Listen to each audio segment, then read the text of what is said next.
G.K. Chesterton's Charles Dickens, Chapter 1. The Dickens Period. Much of our modern difficulty, in religion and other things, arises merely from this, that we confuse the word indefinable with the word vague. If someone speaks of a spiritual fact as indefinable, we promptly picture something misty, a cloud with indeterminate edges. But this is an error even in commonplace logic. The thing that cannot be defined is the first thing, the primary fact. It is our arms and legs, our pots and pans, that are indefinable. The indefinable is the indisputable. The man next door is indefinable because he is too actual to be defined. And there are some to whom spiritual things have the same fierce and practical proximity, some to whom God is too actual to be defined. But there is a third class of primary terms. There are popular expressions which everyone uses and no one can explain, which the wise man will accept and reverence as he reverences desire or darkness or any elemental thing. The prigs of the debating club will demand that he should define his terms, and being a wise man, he will flatly refuse. This first inexplicable term is the most important term of all. The word that has no definition is the word that has no substitute. If a man falls back again and again on some such word as vulgar or manly, do not suppose that the word means nothing because he cannot say what it means. If he could say what the word means, he would say what it means, instead of saying the word. When the game chicken, that fine thinker, kept on saying to Mr. Toots, "It's mean, that's what it is, it's mean," he was using language in the wisest possible way. For what else could he say? There is no word for mean, except mean. A man must be very mean himself before he comes to defining meanness. Precisely because the word is indefinable, the word is indispensable. In everyday talk, or in any of our journals, we find the loose but important phrase, "Why have we no great men today? Why have we no great men like Thackeray or Carlyle or Dickens?" Do not let us dismiss this expression because it appears loose or arbitrary. Great does mean something, and the test of its actuality is to be found by noting how instinctively and decisively we do apply it to some men and not to others. Above all, how instinctively and decisively we do apply it to 4 or 5 men in the Victorian era, 4 or 5 men of whom Dickens was not the least. The term is found to fit a definite thing. Whatever the word great means, Dickens was what it means. Even the fastidious and unhappy who cannot read his books without a continuous critical exasperation would use the word of him without stopping to think. They feel that Dickens is a great writer, even if he is not a good writer. He is treated as a classic, that is, as a king who may now be deserted, but who cannot now be dethroned. The atmosphere of this word clings to him, and the curious thing is that we cannot get it to cling to any of the men of our own generation. Great is the first adjective which the most supercilious modern critic would apply to Dickens, and great is the last adjective that the most supercilious modern critic would apply to himself. We dare not claim to be great men, even when we claim to be superior to them. Is there, then, any vital meaning in this idea of greatness, or in our laments over its absence in our own time? Some people say, indeed, that this sense of mass is but a mirage of distance, and that men always think dead men great and live men small. They seem to think that the law of perspective in the mental world is the precise opposite to the law of perspective in the physical world. They think that figures grow larger as they walk away. But this theory cannot be made to correspond with the facts. We do not lack great men in our own day because we decline to look for them in our own day. On the contrary, we are looking for them all day long. We're not, as a matter of fact, mere examples of those who stone the prophets and leave it to their posterity to build their sepulchres. If the world would only produce our perfect prophet, solemn, searching, universal, nothing would give us keener pleasure than to build his sepulchre. In our eagerness we might even bury him alive. Nor is it true that the great men of the Victorian era were not called great in their own time. By many they were called great from the first. Charlotte Bronte held this heroic language about Thackeray. Ruskin held it about Carlyle. A definite school regarded Dickens as a great man from the first days of his fame. Dickens certainly belonged to this school. In reply to this question, why have we no great men today, many modern explanations are offered. Advertisement, cigarette smoking, the decay of religion, the decay of agriculture, too much humanitarianism, too little humanitarianism, the fact that people are educated insufficiently, the fact that they are educated at all these reasons are given. If I give my own explanation, it's not for its intrinsic value. It's because the answer to the question, why have we no great men, is a short way of stating the deepest and most catastrophic difference between the age in which we live and the early 19th century. The age under the shadow of the French Revolution. The age in which Dickens was born. The soundest of the Dickens critics, a man of genius, Mr. George Gissing, opens his criticism by remarking that the world in which Dickens grew up was a hard and cruel world. He notes its gross feeding, its fierce sports, its fighting and foul humour, and all this he summarises in the words hard and cruel. It is curious how different are the impressions of men. To me, this old English world seems infinitely less hard and cruel than the world described in Gissing's own novels. Coarse external customs are merely relative and easily assimilated. A man soon learnt to harden his hands and harden his head. Faced with the world of Gissing, he can do little but harden his heart. But the fundamental difference between the beginning of the 19th century and the end of it is a difference simple but enormous. The first period was full of evil things, but it was full of hope. The second period, the fin de siècle, was even full, in some sense, of good things. But it was occupied in asking, what was the good of good things? Joy itself became joyless, and the fighting of Cobbett was happier than the feasting of Walter Pater. The men of Cobbett's day were sturdy enough to endure and inflict brutality, but they were also sturdy enough to alter it. This hard and cruel age was, after all, the age of reform. The gibbet stood up black above them, but it was black against the dawn. This dawn, against which the gibbet and all the old cruelties stood out so black and clear, was the developing idea of liberalism, the French Revolution. It was a clear and a happy philosophy. And only against such philosophies do evils appear evident at all. The optimist is a better reformer than the pessimist, and the man who believes life to be excellent is the man who alters it most. It seems a paradox, yet the reason of it is very plain. The pessimist can be enraged at evil, but only the optimist can be surprised at it. From the reformer is required a simplicity of surprise. He must have the faculty of a violent and virgin astonishment. It is not enough that he should think injustice distressing. He must think injustice absurd, an anomaly in existence, a matter less for tears than for a shattering laughter. On the other hand, the pessimists at the end of the century could hardly curse even the blackest thing, for they could hardly see it against its black and eternal background. Nothing was bad because everything was bad. Life in prison was infamous, like life anywhere else. The fires of persecution were vile, like the stars. We perpetually find this paradox of a contented discontent. Dr. Johnson takes too sad a view of humanity, but he is also too satisfied a conservative.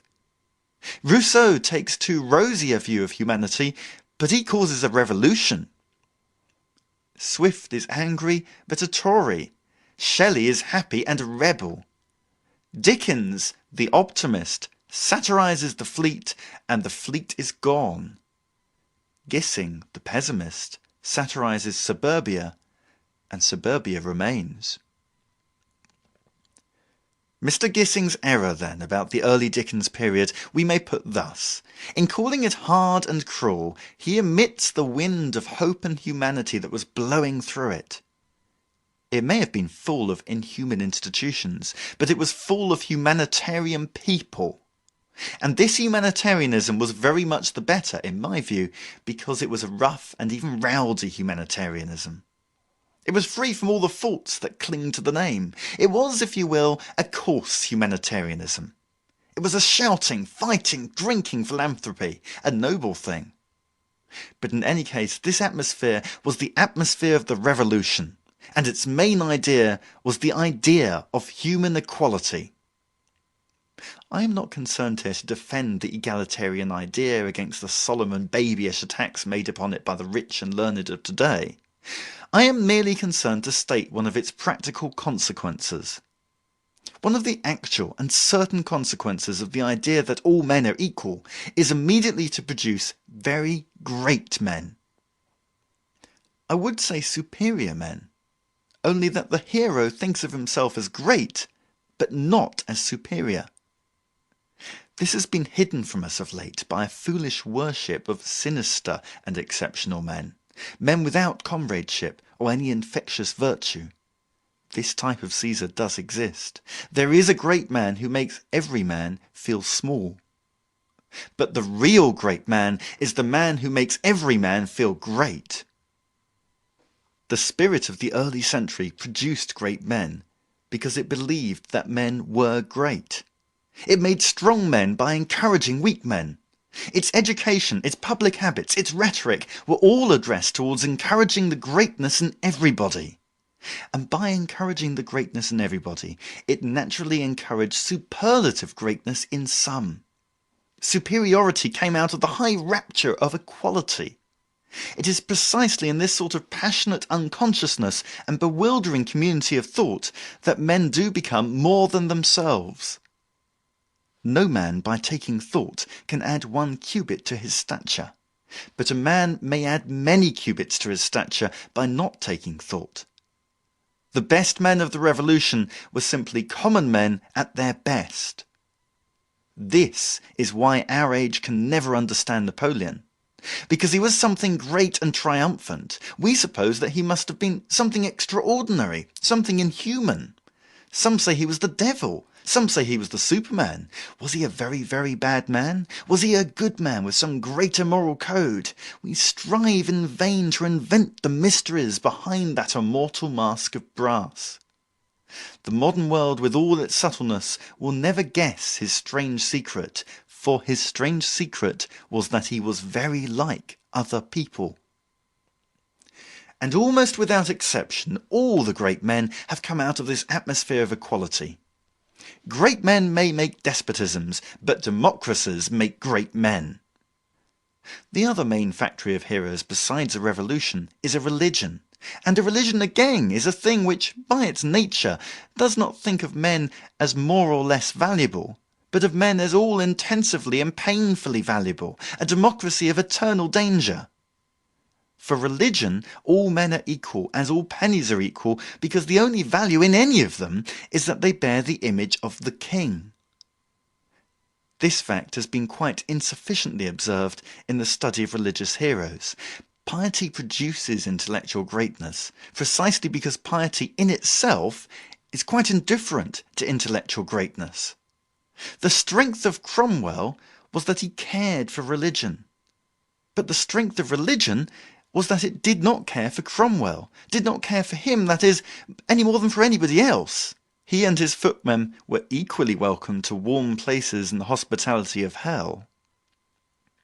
It has often been said, very truly, that religion is the thing that makes the ordinary man feel extraordinary. But it is an equally important truth that religion is the thing that makes the extraordinary man feel ordinary. Carlyle killed the heroes. There have been none since his time. He killed the heroic, which he sincerely loved, by forcing upon each man this question, "Am I strong or weak?" To which the answer from any honest man whatever, yes, from Caesar or Bismarck, would weak. He asked for candidates for a definite aristocracy, for men who should hold themselves consciously above their fellows. He advertised for them, so to speak. He promised them glory. He promised them omnipotence. They have not appeared yet. They never will. For the real heroes of whom he wrote had appeared out of an ecstasy of the ordinary. I have already instanced such a case as Cromwell. But there is no need to go through all the great men of Carlyle. Carlyle himself was as great as any of them. And if ever there was a typical child of the French Revolution, it was he. He began with the wildest hopes from the Reform Bill, and although he soured afterwards, he had been made and moulded by those hopes. He was disappointed with equality, but equality was not disappointed with him. Equality is justified of all her children. But we, in the post-Carlylean period, have become fastidious about great men. Every man examines himself, every man examines his neighbours, to see whether they or he quite come up to the exact line of greatness. The answer is naturally no. And many a man calls himself contentedly a minor poet, who would then have been inspired to be a major prophet. We are hard to please and of little faith. We can hardly believe that there is such a thing as a great man. They could hardly believe that there was such a thing as a small one. But we are always praying that our eyes may behold greatness, instead of praying that our hearts may be filled with it. Thus, for instance, the Liberal party, to which I belong, was in its period of exile always saying, "Oh, for a Gladstone," and such things. We were always asking that it might be strengthened from above, instead of ourselves strengthening it from below, with our hope and our anger and our youth. Every man was waiting for a leader. Every man ought to be waiting for a chance to lead. If a God does come upon the earth, he will descend at the sight of the brave. Our prostrations and litanies are of no avail. Our new moons and our Sabbaths are an abomination. The great man will come when all of us are feeling great, not when all of us are feeling small. He will ride in at some splendid moment when we all feel that we could do without him. We are then able to answer in some manner the question, why have we no great men? We have no great men chiefly because we are always looking for them. We are connoisseurs of greatness, and connoisseurs can never be great. We are fastidious, that is, we are small. When Diogenes went about with a lantern looking for an honest man, I'm afraid he had very little time to be honest himself.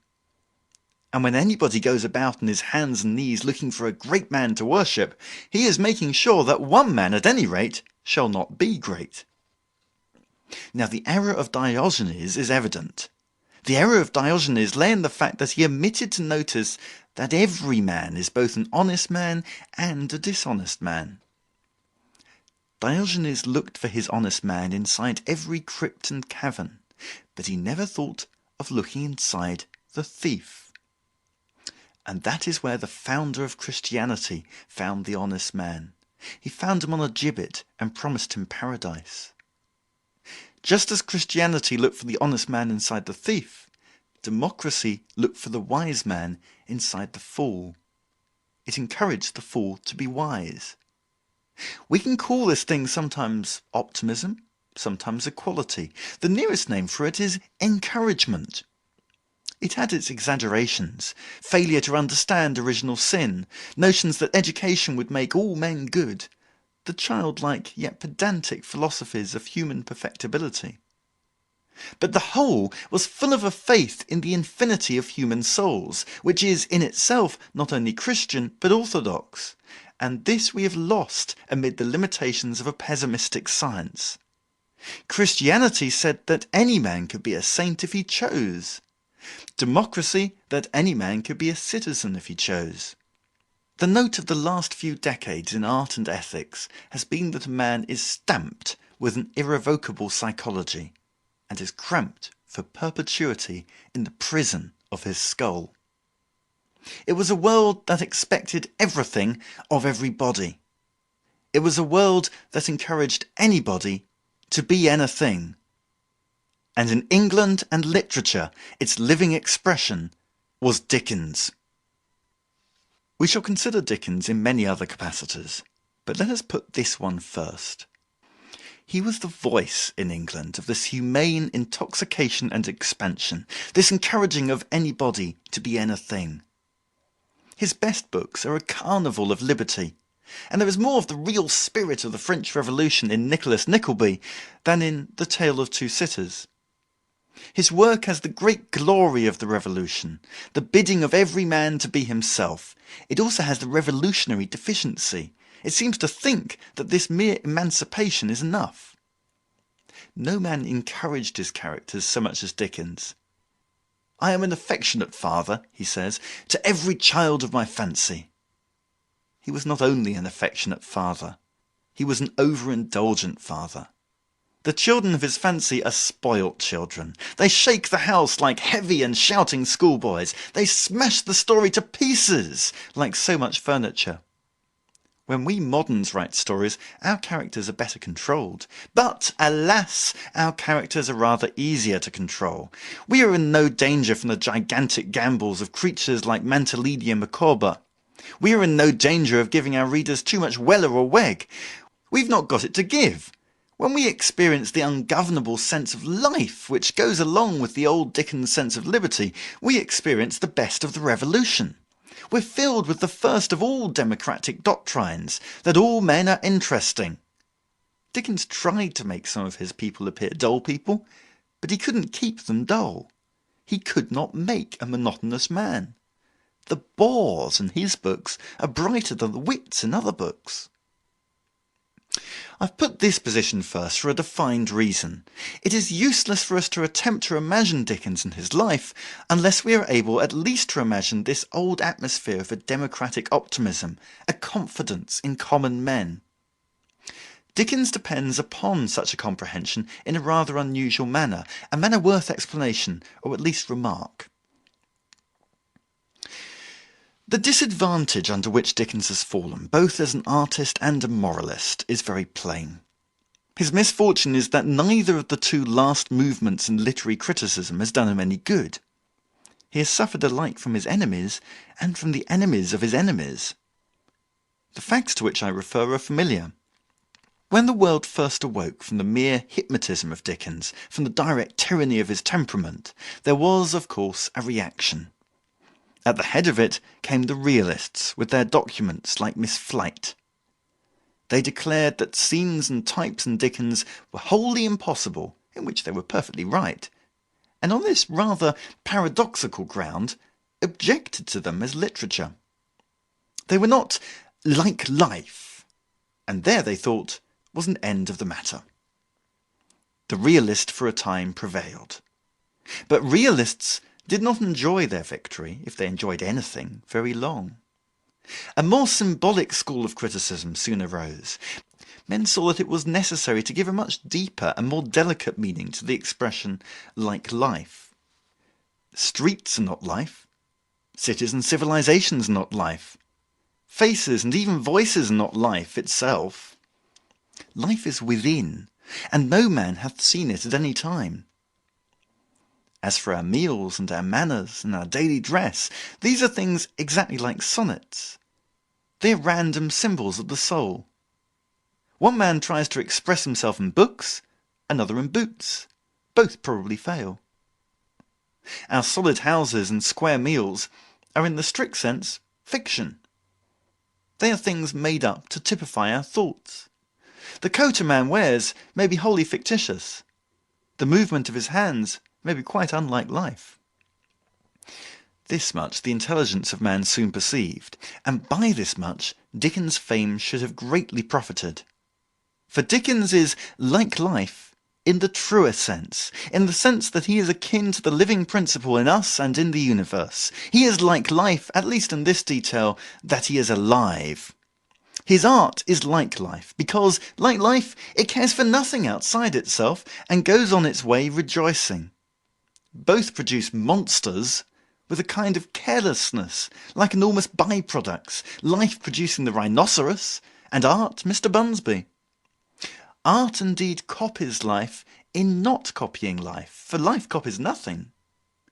Dickens' art is like life because, like life, it is irresponsible, because, like life, it is incredible. Yet the return of this realization has not greatly profited Dickens. The return of romance has been almost useless to this great romantic. He has gained as little from the fall of the realists as from their triumph. There has been a revolution, there has been a counter-revolution, there has been no restoration. And the reason of this brings us back to that atmosphere of popular optimism of which I spoke. And the shortest way of expressing the more recent neglect of Dickens is to say that, for our time and taste, he exaggerates the wrong thing. Exaggeration is the definition of art. That both Dickens and the moderns understood. Art is, in its inmost nature, fantastic. Time brings queer revengers, and while the realists were yet living, the art of Dickens was justified by Aubrey Beardsley. But men like Aubrey Beardsley were allowed to be fantastic, because the mood which they overstrained and overstated was a mood which their period understood. Dickens overstrains and overstates a mood our period does not understand. The truth he exaggerates is exactly this old revolution sense of infinite opportunity and boisterous brotherhood, and we resent his undue sense of it, because we ourselves have not even a due sense of it. We feel troubled with too much where we have too little.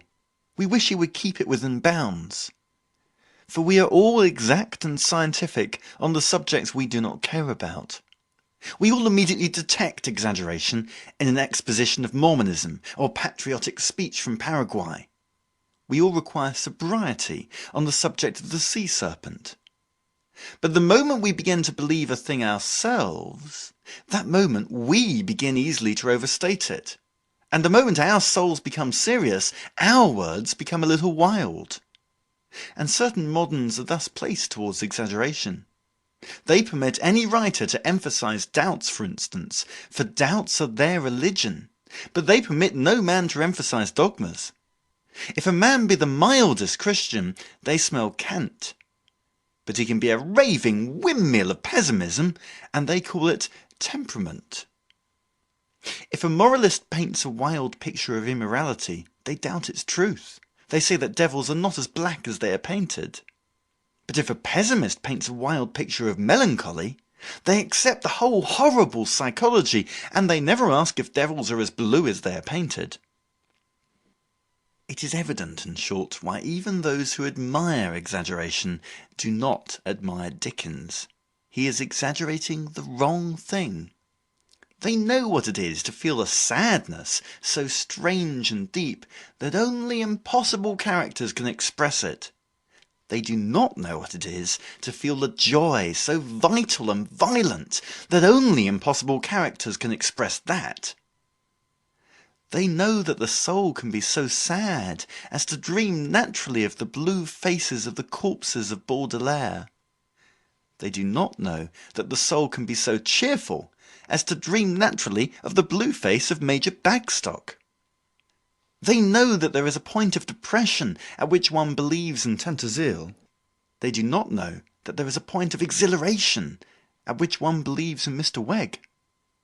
To them the impossibilities of Dickens seem much more impossible than they really are, because they're already attuned to the opposite impossibilities of Maeterlinck. For every mood there is an appropriate impossibility, a decent and tactful impossibility fitted to the frame of mind. Every train of thought may end in an ecstasy, and all roads lead to Elfland. But few now walk far enough along the street of Dickens to find the place where the Cockney villas grow so comic that they become poetical. People do not know how far mere good spirits will go. For instance, we never think, as the old folklore did, of good spirits reaching to the spiritual world. We see this in the complete absence from modern popular supernaturalism of the old popular mirth. We hear plenty today of the wisdom of the spiritual world, but we do not hear, as our fathers did, of the folly of the spiritual world, of the tricks of the gods and the jokes of the patron saints. Our popular tales tell us of a man who is so wise that he touches the supernatural, like Dr. Nicola, but they never tell us, like the popular tales of the past, of a man who is so silly that he touched the supernatural, like Bottom the Weaver. We do not understand the dark and transcendental sympathy between fairies and fools. We understand a devout occultism, an evil occultism, a tragic occultism, but a farcical occultism is beyond us. Yet a farcical occultism is the very essence of the Midsummer Night's Dream. It is also the right and credible essence of the Christmas Carol. Whether we understand it depends on whether we can understand that exhilaration is not a physical accident, but a mystical fact, that exhilaration can be infinite, like sorrow, that a joke can be so big that it breaks the roof of the stars. By simply going on being absurd, a thing can become godlike. There is but one step from the ridiculous to the sublime. Dickens was great because he was immoderately possessed with all this. If we are to understand him at all, we must also be moderately possessed with it. We must understand this old limitless hilarity and human confidence at least enough to be able to endure it when it is pushed a great deal too far. For Dickens did push it too far. He did push the hilarity to the point of incredible character drawing. He did push the human confidence to the point of an unconvincing sentimentalism. You can trace, if you will, the revolutionary joy till it reaches the incredible sapsy epitaph. You can trace the revolutionary hope till it reaches the repentance of Dombey. There is plenty to carp at in this man if you are inclined to carp. You may easily find him vulgar if you cannot see that he is divine, and if you cannot laugh with Dickens, undoubtedly you can laugh at him. I believe myself that this braver world of his will certainly return, for I believe that it is bound up with the realities, like morning and the spring. But for those who beyond remedy regard it as an error, I put this appeal before any other observations on Dickens. First let us sympathise, if only for an instant, with the hopes of the Dickens period, with that cheerful trouble of change. If democracy has disappointed you, do not think of it as a burst bubble, but at least as a broken heart, an old love affair. Do not sneer at the time when the creed of humanity was on its honeymoon. Treat it with the dreadful reverence that is due to youth. For you, perhaps, a drearier philosophy has covered and eclipsed the earth. The fierce poet of the Middle Ages wrote, "Abandon hope, all ye who enter here, over the gates of the lower world." The emancipated poets of today have written it across the gates of this world. But if we are to understand the story which follows, we must erase that apocalyptic writing, if only for an hour. We must recreate the faith of our fathers, if only as an artistic atmosphere. If, then, you are a pessimist in reading this story, forgo for a little the pleasures of pessimism. Dream for one mad moment that the grass is green. Unlearn that sinister learning that you think so clear. Deny that deadly knowledge that you think you know. Surrender the very flower of your culture. Give up the very jewel of your pride. Abandon hopelessness, all ye who enter here. End of chapter 1.